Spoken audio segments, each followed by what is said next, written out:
Wretch का। इसके बाद देखो बचा क्या क्या अभी, ये दो तो हो गए थे, what is wretch, when wretch happens, ठीक है।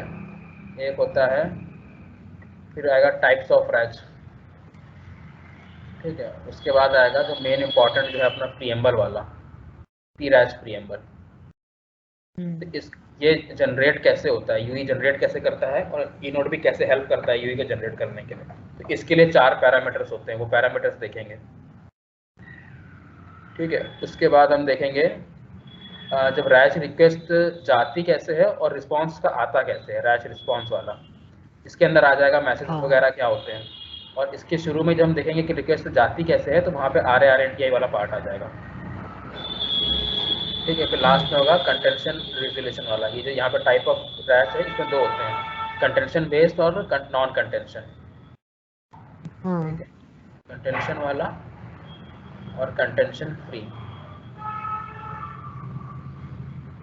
Contention free. तो ये जो कंटेंशन वाला जो है, उसको कंटेंशन को रिजॉल्व कैसे करें, ठीक है। जब इतना करेंगे तो लगभग हर चीज़ कवर हो जाएगी।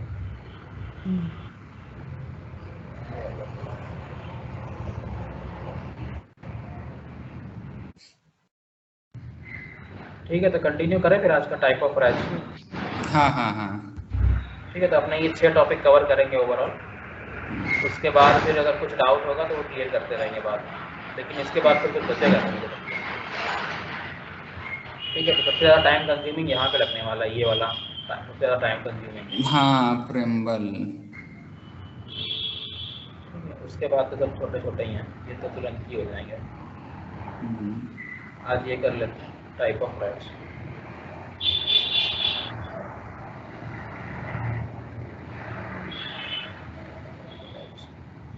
देखो दो दो तरह के होते हैं टाइप ऑफ रैच जो होता है, मतलब दो तरीके से यूई जो होता है वो रिक्वेस्ट भेजता है। एक तो होता है कंटेंशंस बेस्ड रैच प्रोसीजर, दूसरा होता है एक कंटेंट। कंटेंशन से फ्री रैच प्रोसीजर। अरे यार एक सेकेंड भाई, थोड़ा सा म्यूट हो रहे हैं।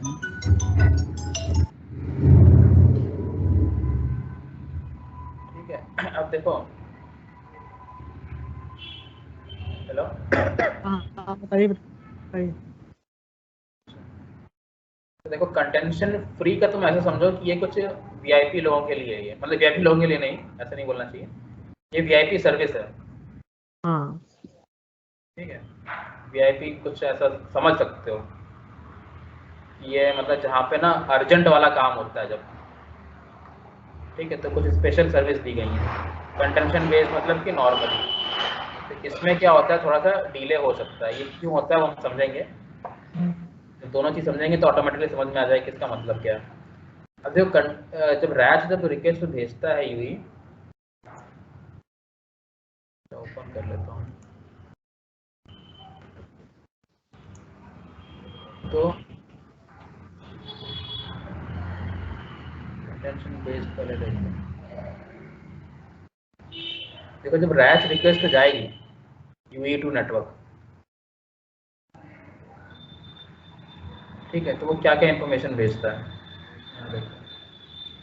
ई रैच प्रीएम्बल, ठीक है, इसमें RARNTI और अपना LT3 ये मैसेज जो होता है, कितना उसको मैसेज चाहिए, मतलब साइज चाहिए, मेमोरी चाहिए अपने ग्रांट के लिए।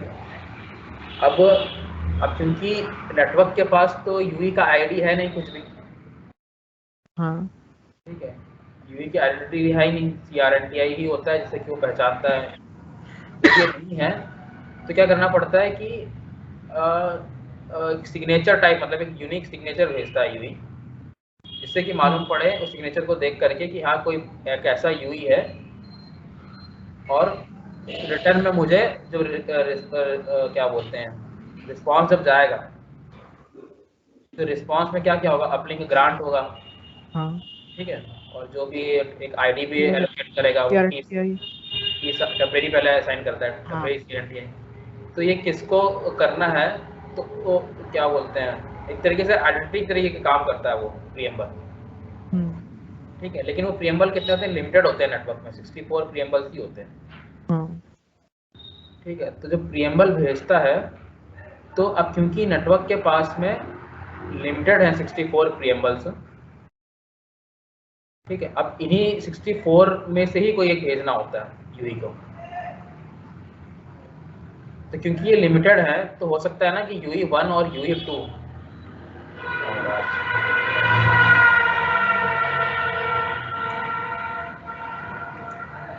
ठीक है, अब मान लो कि यूई 1 है, यूई 2 है, कभी कभी ऐसा चांसेस हो सकते हैं ना कि इन दोनों को जो प्रीएम्बल है, ठीक है, सिग्नेचर बोल लेते हैं इसका, दोनों का जो सिग्नेचर है वो सेम ही हो जाए, क्योंकि 64 तो लिमिटेड ही है ना ये।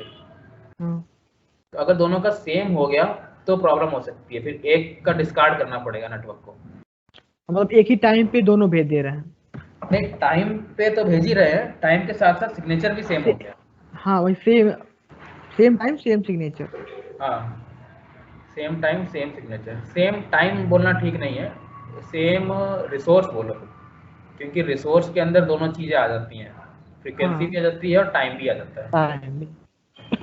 ठीक है। तो सेम फ्रीक्वेंसी पे, सेम टाइम पे और सेम सिग्नेचर, ठीक है, सिग्नेचर भी सेम हो गया तो अब ये कंफ्यूज हो जाएगा ई नोड भी। तो क्या करना है, एक का डिस्कार्ड करना पड़ेगा, तो जिसका डिस्कार्ड कर दिया और इसका सेलेक्ट कर लिया तो ये हो जाता है, ये कंटेंशन रिजोल्यूशन हो जाता है। तो ये कैसे होता है वो हम बाद में देखेंगे, ठीक है। तो ये तो केस होता है नॉर्मली केस, जब तुम फोन करने की कोशिश कर रहे हो, जैसे फोन जैसे ऑन किया, ठीक है, तो उस टाइम पे रैच होगा, या तो बहुत देर से फोन आइडल में है और टाइम अलाइनमेंट जो है आउट ऑफ सिंक हो गया, तब फोन करना चाह रहे हो और तब रिसोर्सेस तो है नहीं, तो रिसोर्स मांगने के लिए फिर रैच हुआ, उसी टाइम पे किसी दूसरे ने भी रैच कर दिया, दूसरे यूई ने भी रैच कर दिया। इनके अगर दोनों का प्रीएम्बल सेम हो गया, दोनों का प्रीएम्बल सेम क्यों हो सकता है, क्योंकि ई नोड बी के पास में लिमिटेड प्रीएम्बल्स हैं, 64 ही होते हैं। 64 ही है बस। हाँ 64 ही है, तो सिलेक्शन करने की चॉइस कम है ना फिर यूई के पास में। हाँ ज्यादा यूवी है तो 64 में ही लेगा। मान लो कि हम लोग कुछ भी नाम रख सकते हैं, मान लो लड़का गया स्कूल में, ठीक है, मालूम पड़ा कि स्कूल ने लिमिटेशन लगा दी है कि 64 ही नेम्स हम बच्चों का अपना नाम रखना है। तो एक पहुंचा अपना नाम लेके कि मेरा नाम रवि है, ठीक है, दूसरा पहुंचा अपना नाम लेके मेरा नाम ललित है, तीसरा पहुंच गया लेके मेरा नाम रवि है। तो ये तो क्या कंजेशन हो गया ना, कंजेशन हो गया ना, ये सेम हो गए तो, ठीक है। तो लिमिटेशन की वजह से ये प्रॉब्लम हो जाता है कि कंटेंशन हो सकता है। तो यहाँ पे कुछ क्या हो, कंटेंशन रिजोल्यूशन एक एक्स्ट्रा स्टेप ऐड हो गया, ठीक है, कंटेंशन रिजोल्यूशन ये लास्ट में बाद में करना पड़ेगा ई नोड बी को। जब कंटेंशन रिजोल्यूशन हो रहा होगा तो उस टाइम पे कुछ डिले हो जाएगा, करेक्ट। इसकी वजह से थोड़ा सा डिले ऐड हो जाएगा ना, हाँ रिजोल्यूशन करने में उसको, हाँ रिजोल्यूशन करने, हाँ। तो ये चीजें टॉलरेट नहीं हो सकती हैंडओवर के केस में, समझ लो, ये डिले हम लोग नहीं टॉलरेट कर सकते ना, हैंडओवर मान लो हो रहा है,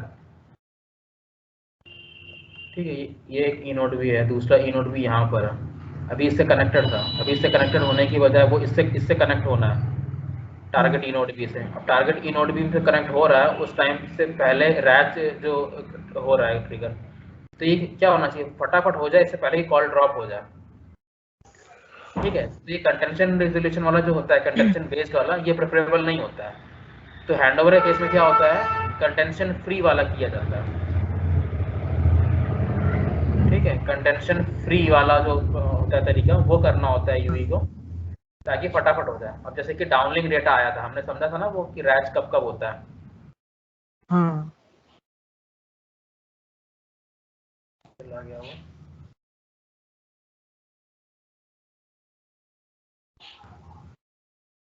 कल हमने लिखा था ना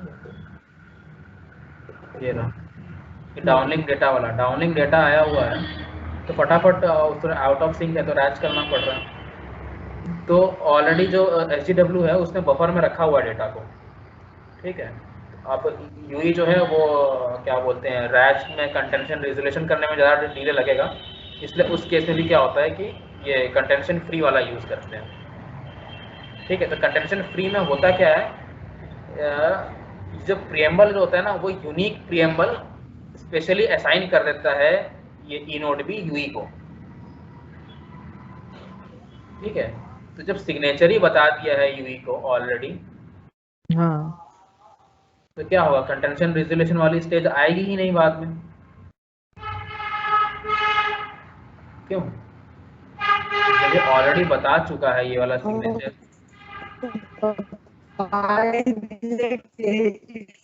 के लिए क्या क्या फिर से पूछो, आवाज कट गई। दूसरा कोई यूज ही नहीं कर सकता उसको। हाँ, क्योंकि ये यूनिक जो जैसे है उसको होगा। सिग्नेचर दे दिया कि इसी यूज के लिए, हाँ, कोई ये दूसरा यूनिक। यूज ही नहीं कर सकता उस सिग्नेचर को। हाँ करेक्ट। तो दूसरा यूई क्यों यूज नहीं कर सकता? हाँ, क्योंकि जैसे कि मान लो 64 है, अब 64 में से 60 ही अवेलेबल किए हैं इसके लिए, नॉर्मल केस के लिए, कंटेंशन बेस्ड के लिए। बार बार पता नहीं क्या हो रहा है। ठीक है, और जो 4 है मान लो, वो कंटेंशन फ्री केस के लिए। ठीक है, ये किसके लिए था, कंटेंशन बेस्ड। तो ये क्या है, कन्फिगरेबल होता है, ये चेंज भी हो सकता है, 64 हो सकता है, ये 56 और ये बढ़ाया जा सकता है, ये कन्फिगरेबल होता है। तो ये जो 4 होंगे ना, इनमें से एक असाइन कर दिया जाएगा यूई को, और फिर यूई वही वाला यूज करेगा। ठीक है, तो ये हैंडओवर जैसे केसेस में होता है, कंटेंशन फ्री जो होता है। जितने यहाँ पे बढ़ते चले जाएंगे कंटेंशन फ्री, उतने ये कंटेंशन बेस्ड होंगे वो कम होते चले जाएंगे। ठीक है, तो ये वाला अगर तुमको ध्यान हो, सर ने क्लास में बताया था, पहले 5 बोला था, बाद में 8 बोला था, जबकि ऐसा नहीं होता है, ये कन्फिगरेबल होता है ये। हाँ, ठीक है, चेंज होता रहता है। चेंज किया जा सकता है, ई नोट पे कन्फिगर कर सकते हैं। ठीक है, और ये इसका प्रूफ मैं मतलब बाद में दिखाऊंगा तुमको। ये तो मतलब जो वो करते हैं तो वो करते होंगे ना प्लानिंग, सॉफ्टवेयर में। हाँ, प्लानिंग के प्लानिंग टाइम पे। वाले को। हाँ। देखो यहाँ पर है एक तो, ये देखो नंबर ऑफ आर ए प्रीएम्बल्स, देखो 4 से लेके 64 तक वेरी कर रहे हैं। ठीक है, 64 मतलब वही मैक्सिमम हो गया अपना। हाँ। तो अगर 64 फिक्स है अगर ये, तो ये वेरी क्यों कर रहा है, 60 है इसका मतलब ये है 4 रिजर्व फॉर कंटेंशन फ्री, 56 है इसका मतलब क्या होगा, 8 रिजर्व फॉर कंटेंशन फ्री। जो मतलब 56 है तो 64 में घटा दो, जो बचेगा रिजर्व हो गया। हाँ करेक्ट, कंटेंशन फ्री के लिए रिजर्व हो गया।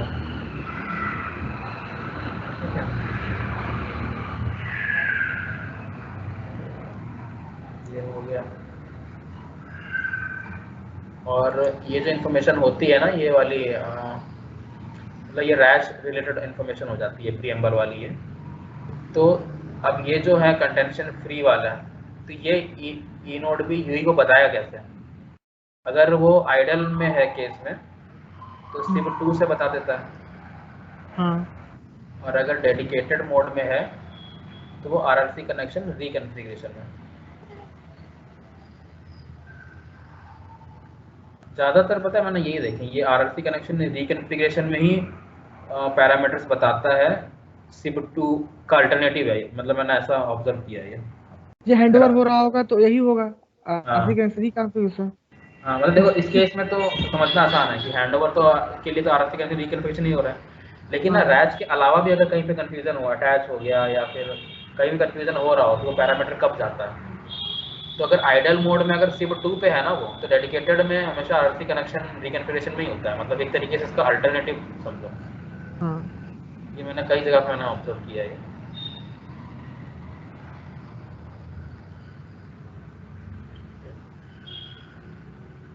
ये हो गया, वो वाला एक बार फिर से रिकॉल कर लेते हैं, जैसे कि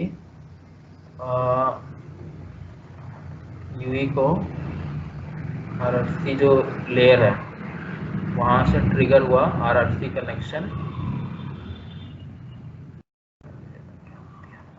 आरआरसी कनेक्शन रिक्वेस्ट, क्या आया मैक लेयर के पास। ठीक है, मैक से फिजिकल लेयर, अब physical layer is suppose to send RRC connection request, correct, network के लिए। ठीक है, लेकिन अभी मैक लेयर देखेगा कि इसके पास रिसोर्सेज हैं कि नहीं है, अगर रिसोर्सेज नहीं है तो इसके पास जो बफर है, मतलब आरआरसी वाला बफर, हाँ, तो वो इस रिक्वेस्ट को रख लेगा। बफर रख लेगा, होल्ड कर लेगा, और फिर यहाँ से ट्रिगर कर देगा रैच इनिशिएटेड। उसके बाद जब रैच कंप्लीट हो जाएगा, रैच कंप्लीट होने का मतलब ये है कि रिसोर्सेज मिल गए, हाँ रिस्पॉन्स आ गया, रिस्पॉन्स आ गया, और फिर वो उन रिसोर्सेज को यूज करके फिर यहाँ से रिलीज कर देगा आरआरसी कनेक्शन रिक्वेस्ट।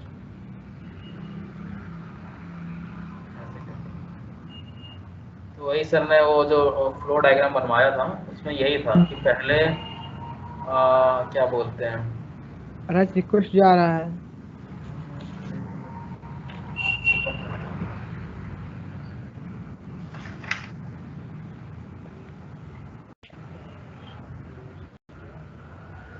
ऐसा लिखे हैं पी रैच प्रियम्बल भेजे हैं।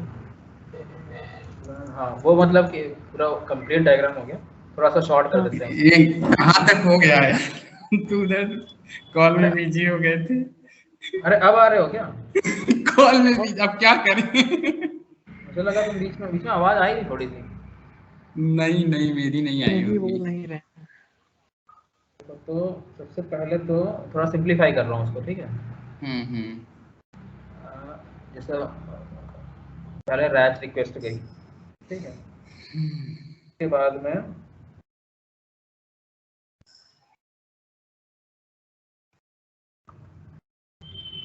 रैच रिस्पॉन्स आया,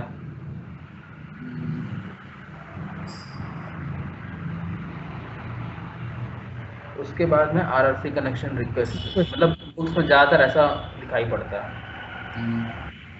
ठीक है। और उसके बाद में जो भी है उसका कंटेंशन रिजोल्यूशन और ये सब वगैरह बाद में होता है। तो डाउट ये एक बार सर बता रहे थे कि क्वेश्चन ये पूछा था इंटरव्यू में कि रैच रिक्वेस्ट यहाँ पर गया, ठीक है।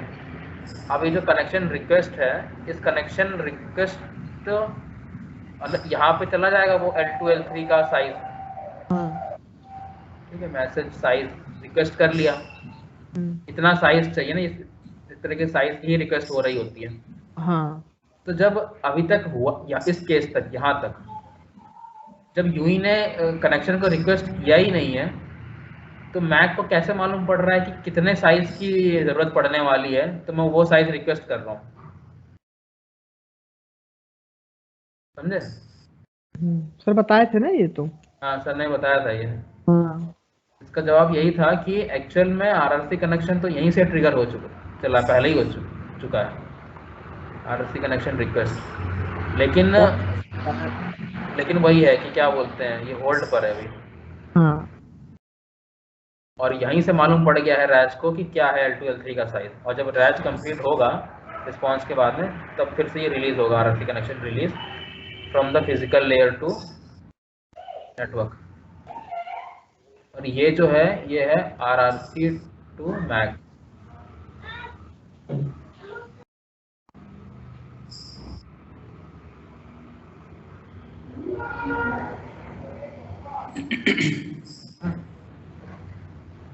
तो फिर इतना हो गया, उसके बाद में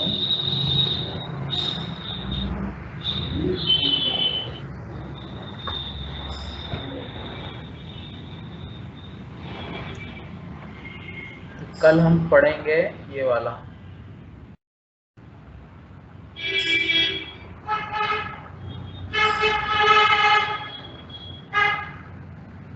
exactly when and where you transmit RAG, when and where, ये सारे वही वाले पैरामीटर्स हो गए, ये बताया था मैंने।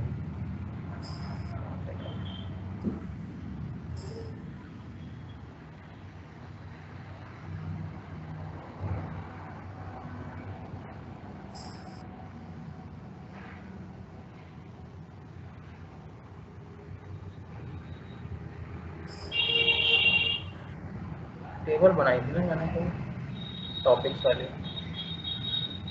यहाँ पे ये वाला, यहाँ पे सब कवर हो जाएगा दूसरे वाले, व्हेन वेयर में वो पैरामीटर सब कवर करेंगे ना, वो सब हो जाएगा। कल मुझे लगता नहीं कि कंप्लीट हो पाएगा ये वाला, जितना हो पाएगा उतना देखते हैं।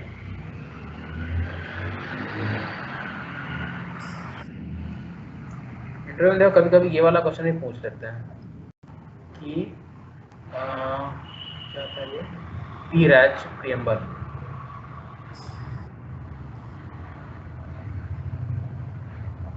ये एग्जैक्टली है क्या ये? What is this exactly? थोड़ा सा 2-3 लाइन में एलॉबरेट करो।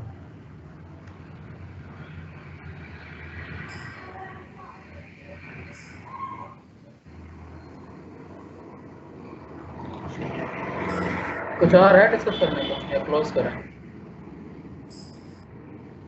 रैच वाला तो क्लोज करते हैं क्योंकि वो पैरामीटर्स जो हैं वो टाइम लेगा अभी, तो कल ही स्टार्ट करते हैं।